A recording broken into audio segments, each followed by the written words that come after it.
Hello and welcome. Let's give her some space. Hello and welcome. Thank you all so much for joining us today for DeKalb Day at the Capitol. We will start with a short press conference. Thank you to the press that are here. CEO Cochran will share remarks, and then you'll also have an opportunity to ask questions. At noon, we'll transition to our formal program.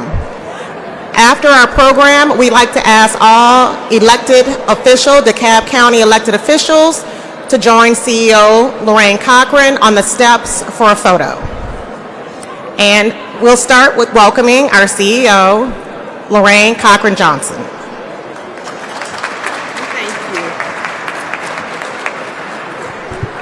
Good morning, everyone. It is an honor to stand before you at this moment in front of James Oglethorpe, the founder of Georgia, as the CEO of DeKalb County. Today, of course, it is DeKalb County Day here at the Capitol. And first and foremost, I want to acknowledge this historic moment. Yesterday, DeKalb County made history with the passage of the largest infrastructure investment act in the history of DeKalb County, with a $4 billion investment that secures the future of DeKalb County, Georgia, and the future of our residents for generations to come. This momentous occasion or achievement would not have been possible without the support of the Board of Commissioners, as well as our city mayors, our city council members, and also our DeKalb County delegation. I want to extend my deepest gratitude to each of you for your leadership and for your commitment to the people of DeKalb County, Georgia. As we celebrate this milestone and we seek to move DeKalb County even further, I'd like to acknowledge the critical legislative priorities that we have as I stand here today in our Capitol. First and foremost, I must mention public safety. Last week, DeKalb County made yet another monumental gain when we took decisive action as a Board of Commissioners to make our police officers amongst the highest paid in the state of Georgia with a $10 million investment. In DeKalb County, we are committed to the support of our law enforcement. We are committed to reducing crime, and we stand ready and committed to make the necessary investments in public safety, because we understand that an investment in public safety affects quality of life, economic development, and also the property values of the homeowners. We are also committed as a legislative priority to economic development in DeKalb County. We must continue to create an environment that fosters business growth, that attracts new industry, and also provides career opportunities for the residents of DeKalb County. DeKalb County is also committed to infrastructure and transportation. While our historic water and sewage investment is a major step, we must continue to do more, and we must secure additional state and federal funding in order to improve our roads, our bridges, as well as our transit system to support our growing communities across DeKalb County. Behavioral health and crisis services are also important in DeKalb County.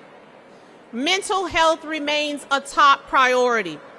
We are advocating for an additional $9 to $10 million in state funding to match the $15 million that DeKalb County has already set aside for behavioral and mental health services. We are committed to ensuring that behavioral health is a priority in DeKalb. These priorities reflect our shared commitment to progress, and I want to take a moment to acknowledge the incredible work that is done here under the Gold Dome by our state and local leaders in advancing our policy directives in DeKalb County. SPLOS 1 and 2 have been instrumental in the necessary funding that is associated with transportation improvements, public safety, our parks, our libraries, and our facility upgrades. All of these combined improve the quality of life for every DeKalb County resident. Our legislation supports public safety, economic development, and infrastructure, and it helps us remain competitive in positioning DeKalb County for its future. None of these accomplishments would be possible without the ongoing support and leadership of our DeKalb delegation, as well as our DeKalb County Board of Commissioners. We continue and we stand ready to make transformative investments in the future of DeKalb County. So yesterday's historic investment is just the beginning. I am proud to represent DeKalb County and its more than 760,000 residents. I am proud of our 12 cities, and I am proud to stand before you today here in our capital and commit to each and every person that's present to do everything within my power as your CEO to represent DeKalb County well and ensure that our future remains bright. Together we win. Thank you so much.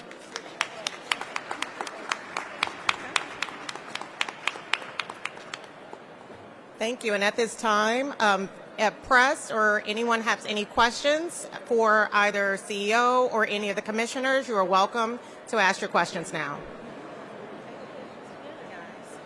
Yes, questions for CEO? CEO, hi, can you hear me okay? I can. You might need to repeat her question. Perfect, thank you. Hi, CEO. Yasmina Alston with Atlanta News First. Obviously, it's been a couple of days since the Commission approved a water bill increase for the residents of DeKalb County. What message do you have for those residents who were not in favor of this happening? I hope everyone heard the question. If not, I'm going to repeat it. I always like to make sure we're on the same sheet of music. The question was, yesterday we passed a historic rate increase. And what do I have to say to those individuals who may not have been in support of that rate increase? Let me say that yesterday, the future of DeKalb County came to a vote. And I'm very proud to announce that we passed a 10 by 10, which is a historic investment in DeKalb County. It represents, over the course of a 10-year period, a $4 billion investment in infrastructure. I want to announce to everyone that's present, the issues that we deal with as it relates to infrastructure is nothing new. By 2030, over 70% of DeKalb County's infrastructure will be 70 years or older. We face critical times, and as a result, many of you have seen over the years that we have experienced not only breaking pipes, but also across DeKalb sanitary sewer overflow. So the investment that was made yesterday will allow DeKalb County to go from a D grade to a C in investment, because for over 40 years we have had no capital improvement plan. For residents who may have income sensitivities, we have DeKalb Cares. We are here to ensure that every individual in DeKalb County has access to clean drinking water.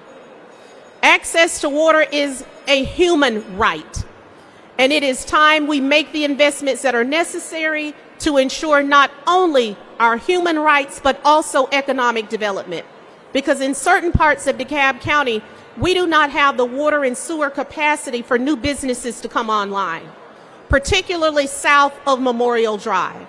And if DeKalb is to be great and to reach the milestone that we all know is possible, it is time we focus on the investments that are necessary to bring everyone along.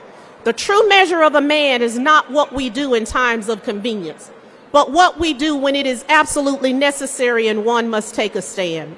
So I'm excited that we now have the revenue that's necessary to ensure that over the next 10 years, DeKalb County truly grows, not only economically, but also in infrastructure.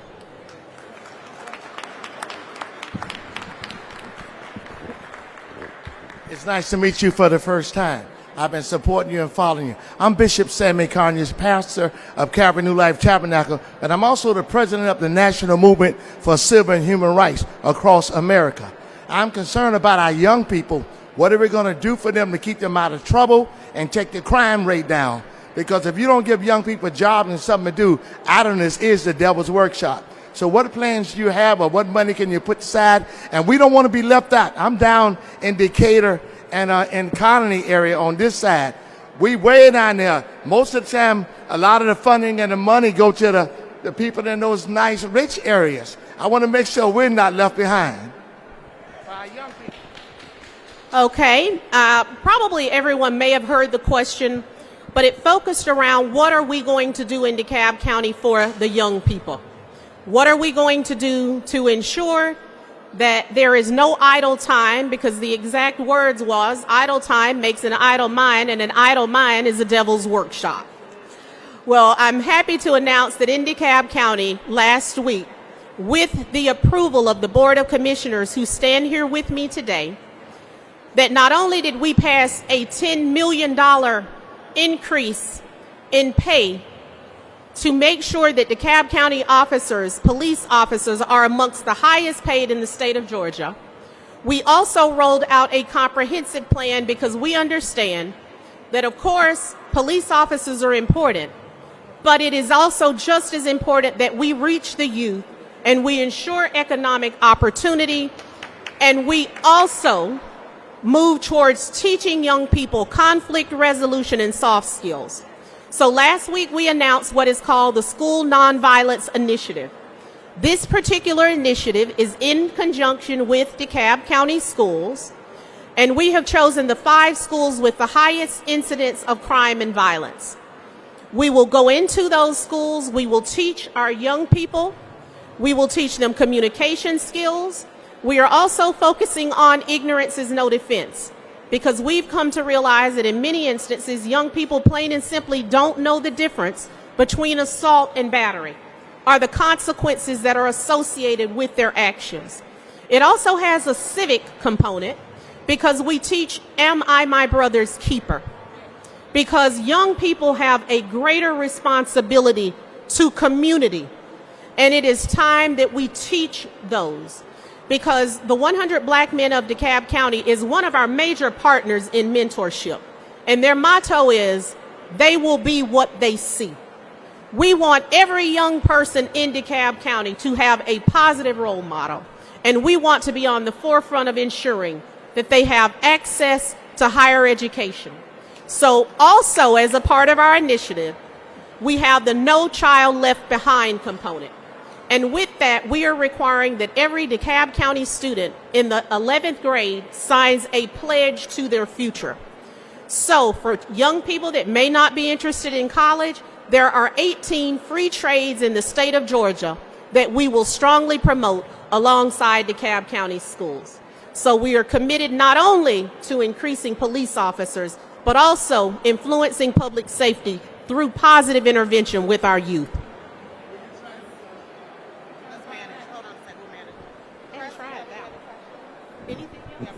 Are there any other questions? Okay. Thank you. This is a follow-up to the question that I previously asked. Obviously, CEO Thurmond, he also talked about the infrastructure issues and the things that needed to be fixed. Do you feel like you were left with this problem? The question was, or more or less a statement, that CEO Michael Thurmond had often discussed the issue of infrastructure. And do I stand here today and feel that I have been left with a problem? Let me announce to everyone, I feel that I've been left with an opportunity. And so has the DeKalb County Board of Commissioners. Yesterday, upon the passage of the 10 by 10, Shakira Johnson, who is the commissioner for District 4, simply said that the can has been kicked down the road long enough. I want to be clear that success is when preparation meets opportunity. Upon walking into office, there were challenges, but I am proud to say that because as a Board of Commissioner we are devoted to solving those challenges, Yesterday, we took the decisive action that is necessary to ensure that DeKalb County moves forward. And for that, I owe a debt of gratitude to all of our commissioners. Today, I stand here. I would like to acknowledge Commissioner Ted Terry from Super District 6. I would like to acknowledge Commissioner Ladina Bolton from Super District 7. I'd also like to acknowledge Commissioner Michelle Long Spears, who serves as our presiding officer from District 2. Together, we are very clear in our mission and we are unified in the work that lies ahead of us to ensure that DeKalb County, Georgia is truly the best suited county in the state of Georgia.